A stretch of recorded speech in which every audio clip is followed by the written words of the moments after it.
The will to win. The most important single attribute a salesman can possess is the will to win.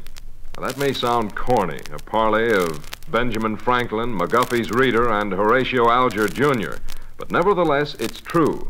Every sale, at some point in its development, becomes a personal contest between the prospective buyer and the salesman.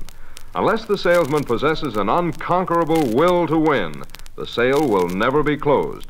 Closing means winning, and winning means closing. To make any sales under today's conditions, a salesman simply must be a good closer. His success in selling and every dollar he earns depend absolutely not so much upon his ability to find prospects, pique their interest, or to make them his friends, important as all these things are, as it does upon his ability to close. One of the principal causes of lost sales is the fact that the average salesman hasn't developed any kind of closing technique.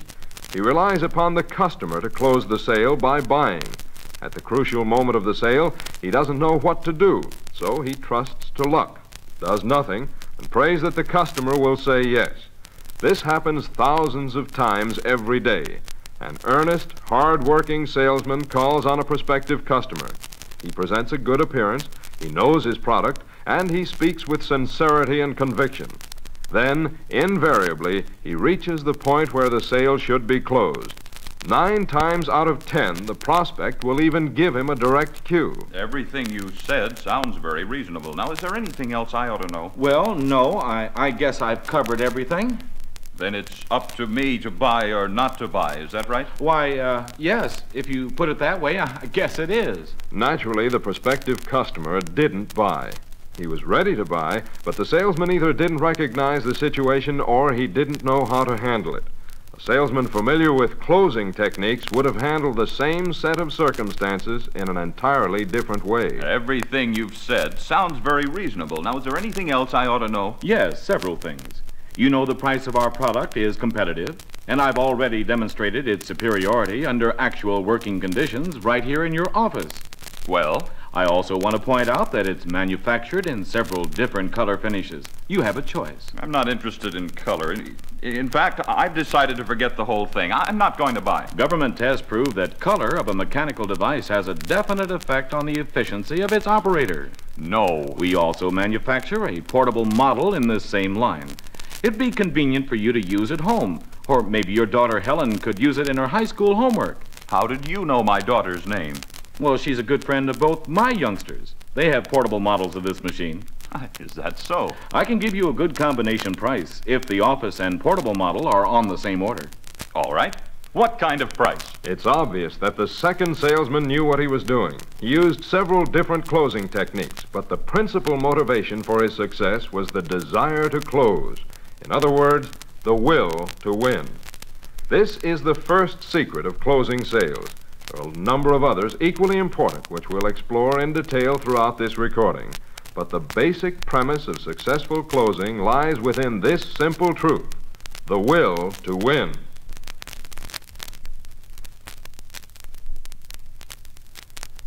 Charles Roth. Mr. Charles Roth, author of Secrets of Closing Sales, occupies a unique position in the complex world of American business. He has served as sales consultant and sales analyst for some of the country's largest industrial firms, and in this capacity, he has personally trained more than 20,000 salesmen. However, the Roth influence, his astute judgment and down-to-earth advice based on years of experience and analysis, isn't confined solely to those who know him personally. He's author of more than 27 books on sales, sales procedures, and the science of selling. His observations, conclusions, and opinions on these and related subjects are currently printed and reprinted by countless newspapers and trade magazines.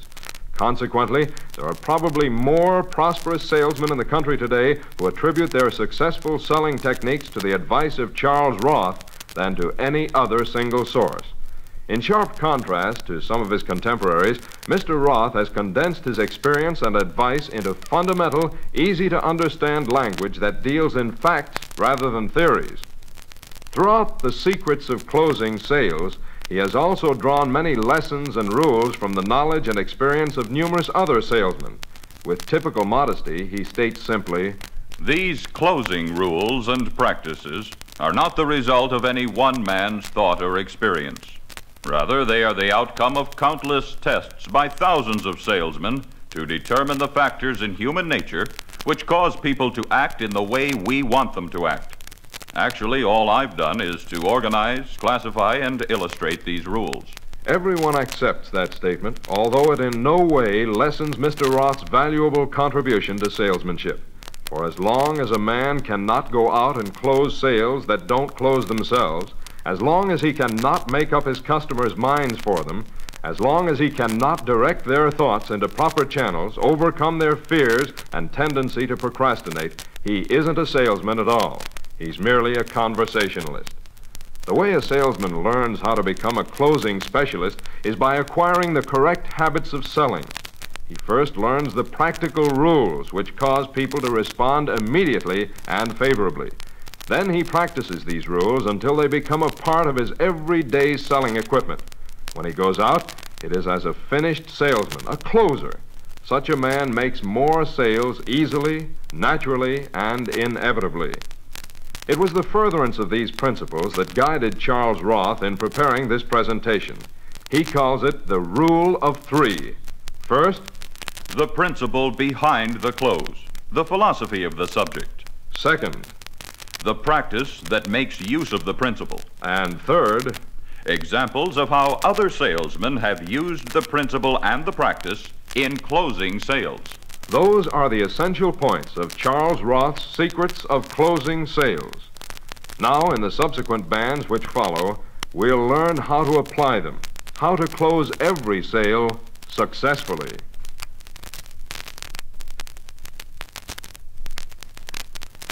First, the foundation. The first essential to successful closing, the initial secret of closing more sales, is to make sure you have a closing foundation under the sale. Foundation, in this sense, means customer understanding. More failures to close sales can be traced to imperfect understanding than to any other cause. For example, suppose you're talking to a prospect. You've mastered your sales talk, so you deliver it rapidly and without a hitch. You understand it perfectly because that's your business. But does your prospect understand? Remember, you must always allow for this possibility. Whatever can be misunderstood will be misunderstood. St. Paul, in his epistle to the Corinthians, phrased the same thought this way: I had rather speak 5 words with understanding than 10,000 words in an unknown tongue. The second closing essential is to establish or create a want in the customer's mind. Actually, the want should have been created long before you reach the close.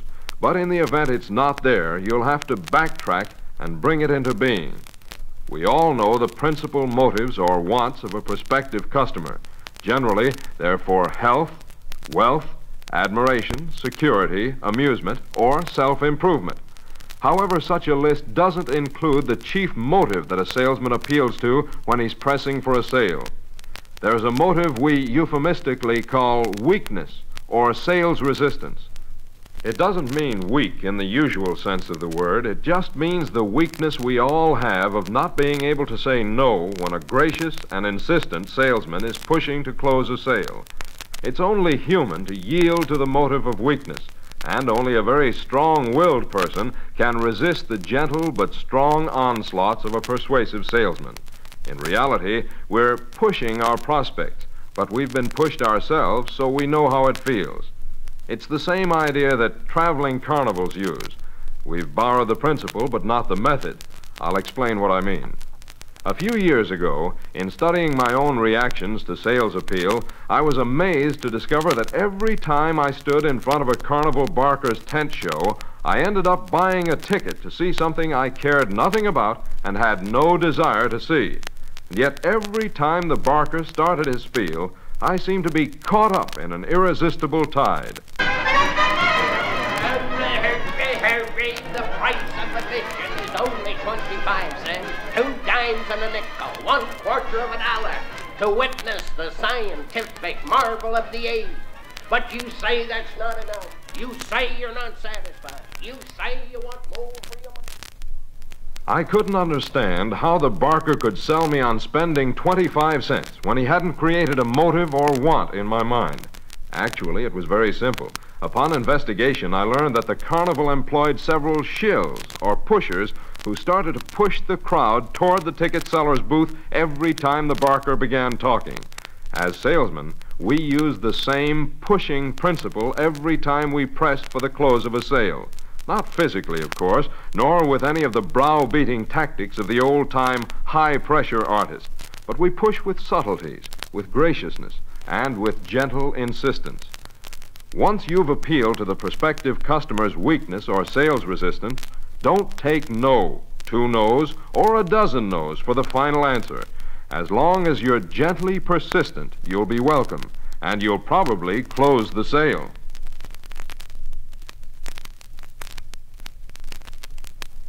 The buying complex. Even though the salesman is the most important factor in closing sales, no sale can be closed unless one other factor is considered and controlled, the buyer. All the efforts in closing are directed toward bringing the buyer's mind to agree to buy, and then to put that thought into words.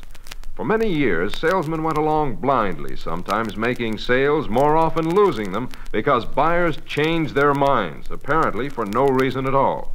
One moment, a typical buyer would be rational and genial. The next moment, anything could happen. Well, there's the line, Mr. Johnson, and I think you'll agree it's one of the best we've ever put out. Yes, these are excellent materials. None better, and the price is right, too. Yes, I suppose so, considering everything. Well, I was sure you'd agree, so I listed an introductory order here that... What do you mean, order? Did I say anything about buying any of this stuff? But, Mr. Johnson, you asked to see the line, so I thought... Well, just think again. The mere fact that I do you a favor by looking at this stuff is no sign I'm buying. Well, of course not, but I just... And to come to think of it, I'm busy. Got another appointment. You better pack up this junk and get out of here. What happened? The real reason for the prospective buyer's sudden change of mood and manner has been the subject of an extensive psychological study. The answer to it is fear. The same fears, to a greater or lesser degree, assail every buyer the moment he feels he's committing himself and can't turn back. Those fears are very sharp and insistent. Is he making a mistake in buying what you sell? Is he getting his money's worth? Can he postpone it? Should he talk it over with someone else before he buys? These and 100 other questions crowd his mind and make him unsure of himself. When he's unsure, he's afraid, and fear brings on anger. The only way you can deal with a fearful buyer is to overcome his fear before you press for the close. And there's only one antidote: reassurance. Reassure him that he's acting wisely and with forethought. Reassure him that he's getting his money's worth. Restore his confidence and courage. Another crucial fear that many customers hold is fear of the order blank. If the salesman order blank is introduced at the wrong time, it has the same effect as a loaded gun pointed at the customer's head. Charles Roth solves those delicate situations this way. The secret of handling an order blank in such a way as not to frighten the buyer is really quite simple. Introduce it as early in the sale as you can, gradually getting him accustomed to seeing it. Bring out the blank or order pad, handle it casually. Quote from it, point to it, read from it, and above all, leave it in plain sight during the whole interview. Consequently, when the time comes to sign, the customer won't feel you've introduced something strange and unfamiliar. There'll be no reason for him to fear it. Another powerful element that you, the salesman, can introduce into a sales discussion is the inspiration of an example by projecting an attitude of calm self-confidence. You can also control the situation by displaying sincere enthusiasm for your product or proposition and the advantages it will bring to your prospect. When you believe you can close a sale, the customer will help you close it.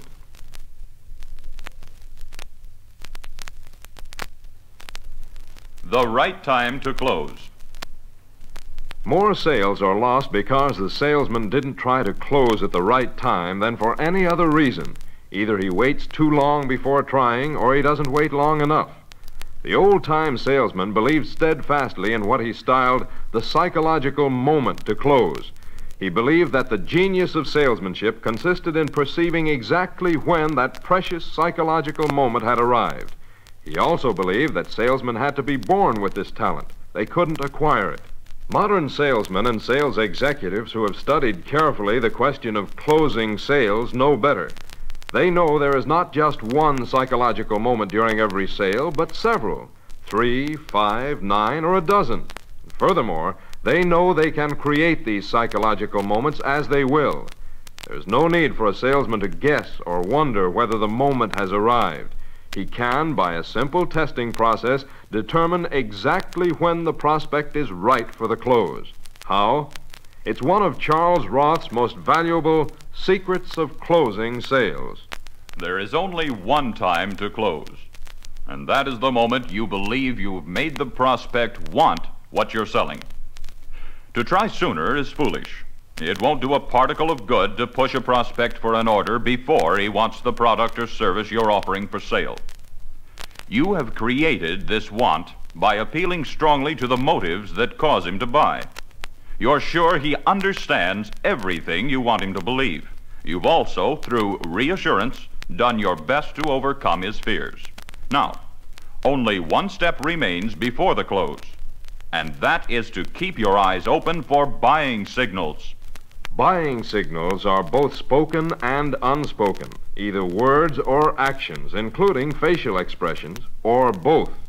Not all buyers will tell you in so many words that they're ready to buy. Most of them are too cagey. But they do reveal what's going on in their minds, if you're alert enough to read the telltale signs. Salesmen who become good closers study facial expressions as carefully as an FBI agent studies a suspect. They look for those signs which inevitably reveal conviction and desire in the mind of the buyer. Generally, it's evident in the eyes. The second cue takes the form of physical action. It may be obvious, or it may be guarded. For example, they may step back to look at the merchandise. Another action clue is examination of the label. Then there are spoken signs, remarks that a buyer throws out casually. Quite often they're in the form of questions which show he's definitely interested to the point of buying. An alert salesman recognizes what the questions mean. He may ask you to repeat one of the claims you've just made for your product. Did I understand you correctly? Is this material really guaranteed not to fade for 3 years? Or he will ask, How much did you say this policy will pay me if I'm totally disabled? sometimes his indicator questions may call for a clearer explanation of details. Does the price include the bookcase? The more experienced a salesman becomes in watching for these signals, the easier they'll be to recognize. A New England writer and philosopher, Henry Thoreau, summed it up over 100 years ago when he said, "Nothing supersedes the necessity for being forever on the alert." Remember that in closing sales. Another good rule is this: regardless of what the situation may be, the moment you feel or sense the time for the close is at hand, try to close.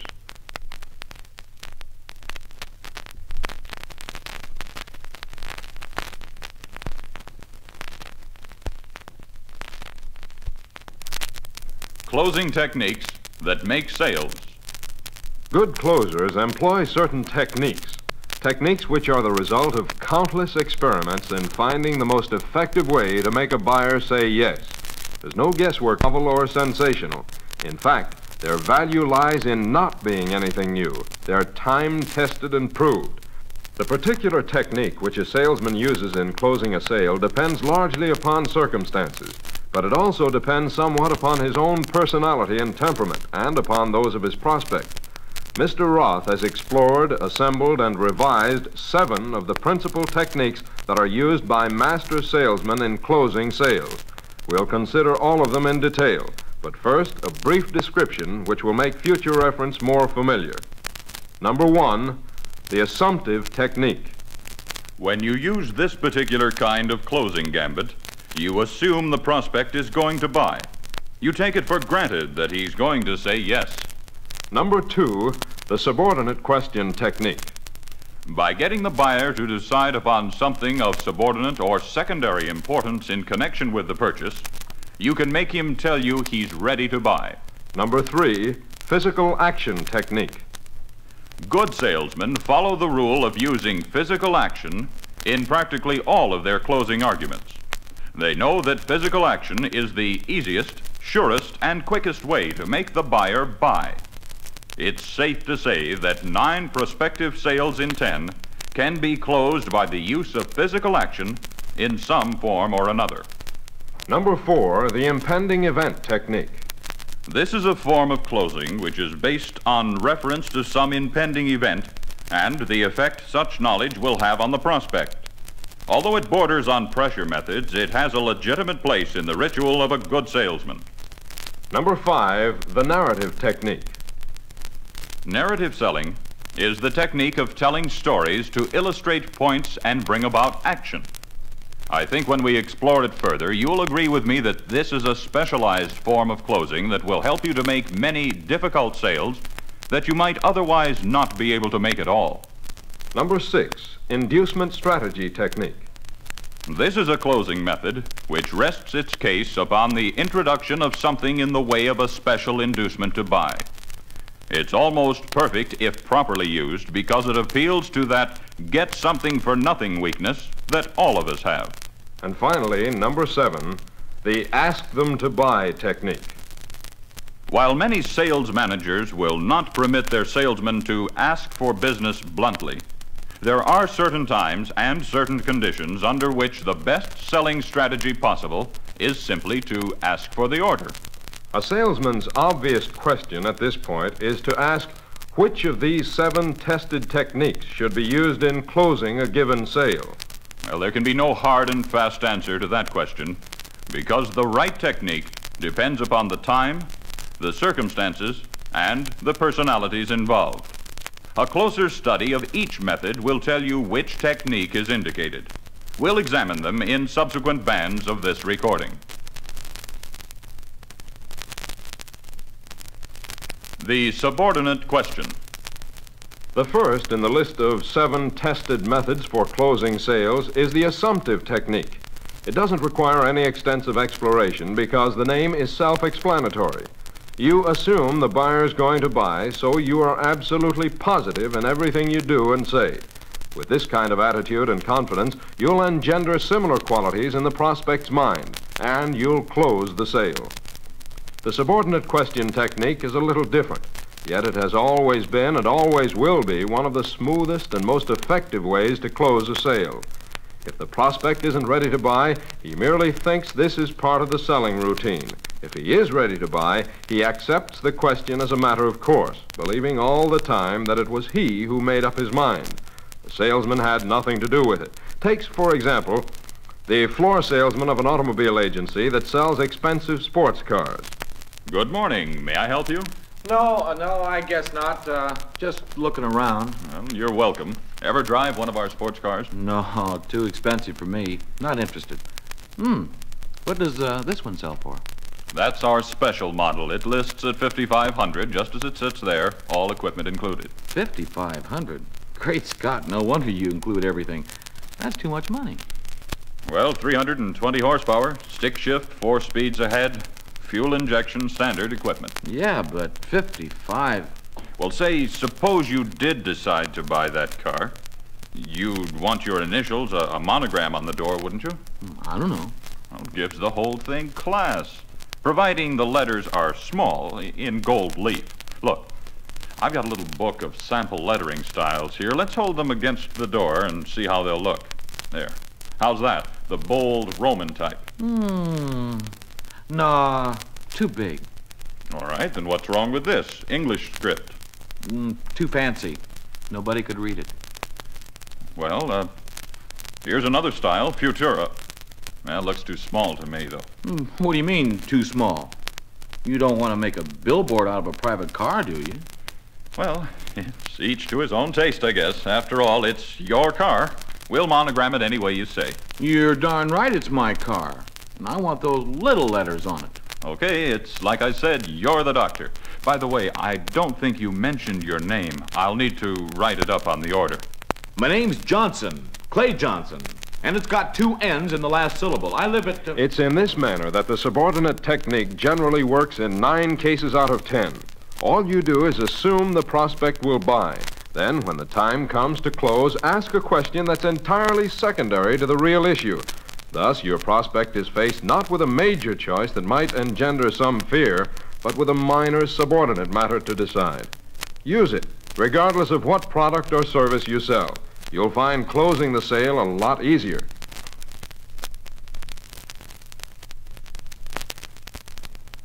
Action, narrative, and the impending event. The technique of physical action ranks high on the list of effective methods for closing sales. Its use demonstrates one of the soundest, most workable selling principles extant. For in selling, as in all other phases of life, actions speak the loudest and most persuasive language. The principle of using physical action in closing a sale is this: start to do something which the customer will have to stop you from doing in order to avoid giving his tacit consent to buy. The specific kind of physical action isn't important. It can be the manipulation of your fountain pen or pencil. The use of the physical action technique in connection with an order blank is a very common practice. You can kill 2 birds with 1 stone this way. Your action, whatever it may be, is holding his attention. And remember, you're talking, closing the sale all the time. And you're also making him familiar with the order blank. It won't be something to fear when you ask him to sign his name. Another and equally effective method of closing sales is the narrative technique. Just as the words imply, narrative, telling a story that will help close your sale. The purpose of the story is not entertainment, although it can be. There's no law against stories being entertaining or amusing, providing the point of the narrative is relevant to the situation. For example, when you relate a story about a man in the same line of business as your prospect, and the story is highly complimentary to its central character, your prospect will probably see himself in the same position. Consequently, if you close the sale with the character in the story, your prospect will be inclined to react in the same way. If you do tell a story with an amusing twist to it, remember it will be more effective if it's about a subject or phase of life with which both you and the prospect are familiar. Salesmanship as an area has unlimited possibilities. Diamond Jim Brady, one of the greatest salesmen of all time, used the narrative technique repeatedly as an aid to closing sales. In most of Diamond Jim's stories, the joke was on him, which, as he well knew, is the most effective kind of anecdote. One of his best stories was concerned with his habit of boasting about his salesmanship. Then one day, according to Diamond Jim, he stopped in a little western mining town to visit a friend of his who owned a clothing store. His friend was busy, selling a man's suit to a middle-aged lady who was dressed in black, obviously a widow. Jim waited for a while, and then he finally left the store without ever seeing his friend.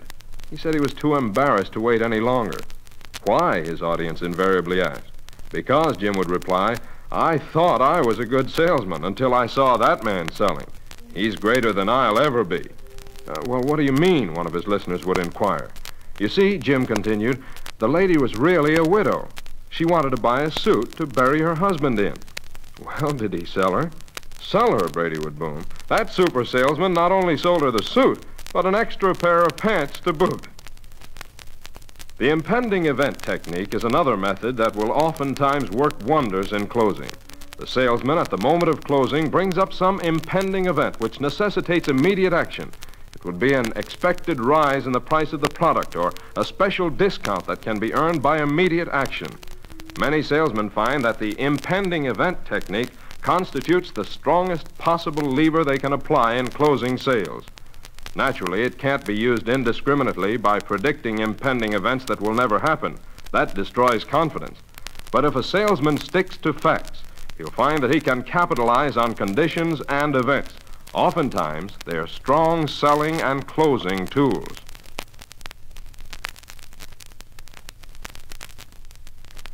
The power of words. The last 2 of the 7 tested techniques we explored on the first band of this side are the inducement strategy method and the ask them to buy technique. They're both self-explanatory, and their use is indicated whenever a closing situation calls for it. Every closing technique we've discussed employs words, for words are not only a means of communication, They're a salesman's most powerful ammunition and his finest tools. The necessity for using correct words doesn't begin with the close, of course, but extends from the first word you utter when you meet your prospect to the last word you say at the close. Good closers weigh every word. Strive always to use words that will be acceptable. Strive always to use words which will have positive rather than negative reactions in the customer's mind. Some words have the power either to make or block a sale. The simple two-letter word if is a good example. An alert salesman tries to avoid allowing if to enter the sale at any point, especially when he's pressing his customer to close. If implies a questionable result and consequently a negative response. Which is a much better word to use. Which of these two models do you prefer is a much stronger closing phrase than, if you're going to be at home, I can show the product at your house.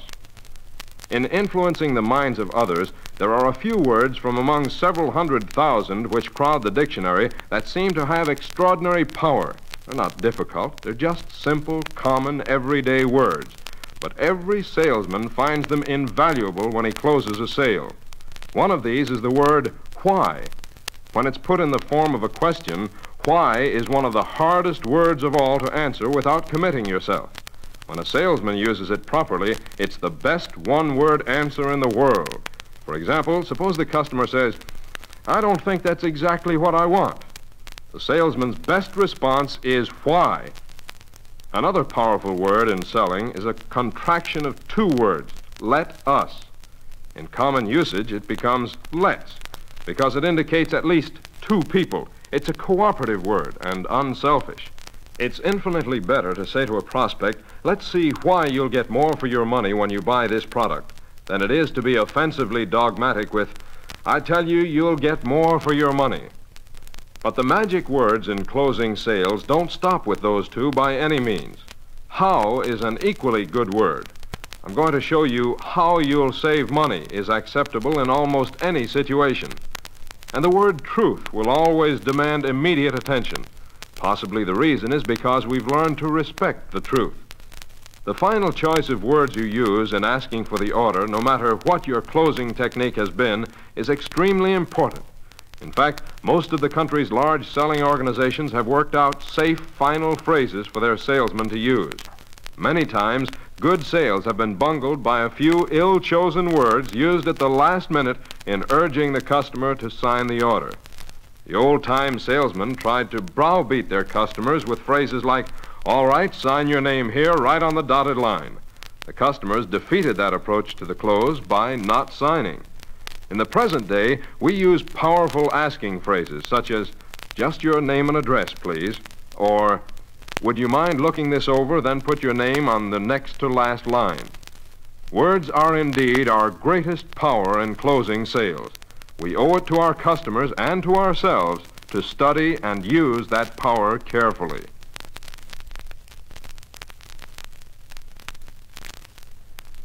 Make every sale stay closed. Although many salesmen believe that they have successfully culminated the sale and that their work is finished the moment the buyer has signed the order, the fact is that one more vital step remains. It's the step of making the sale stay closed. In the present time, more than ever before, sales have a habit of reopening themselves just when the salesman believes everything is settled. The reopening sometimes takes the form of a cancellation, sometimes a reduced order, and sometimes a postponement. Charles Roth suggests avoiding these situations by locking up the sale. A sale is truly closed only when it's closed and locked tight. And the locking process is as much a part of the close as the tested closing techniques we've been discussing. For the salesman, the close is a victory, and he's elated. For the buyer, it may be a period of fear and uncertainty. He asks himself questions such as, did I make a mistake? Will I get my money's worth? How do I know the firm is reliable? Assailed by the return of all the fears you overcame, he may call up and cancel the order. He needs to be reassured, resold, and congratulated on the choice he's made. The master salesman isn't through with a customer even after he's paid an after-sale visit. He knows he can use each customer as a source of additional business. He knows, too, that his biggest job is not to make sales, but to make customers. Even though you've learned the tested closing techniques, the assumptive method, the subordinate question, physical action technique, the impending event, and the narrative method, plus induced strategy and ask them to buy technique, you'll not become a closing specialist until you make each one of these techniques and methods a part of your daily selling habits. Better salesmanship is almost entirely a matter of developing better selling habits, and the salesman who spends the necessary time cultivating these habits will find they yield enormous dividends. Years ago, Ralph Waldo Emerson wrote, "Do nothing ordinary." Most of the salesmen against whom you'll have to compete will be ordinary salesmen. All you have to do to become an extraordinary salesman is to do ordinary things extraordinarily well. After listening to this recording, you know that it is comparatively easy to close sales. The big job in winning success as a salesman is to close customers rather than sales. The salesman who masters the closing techniques and with them masters the humanities of his job does the prospect a favor each time he closes a sale.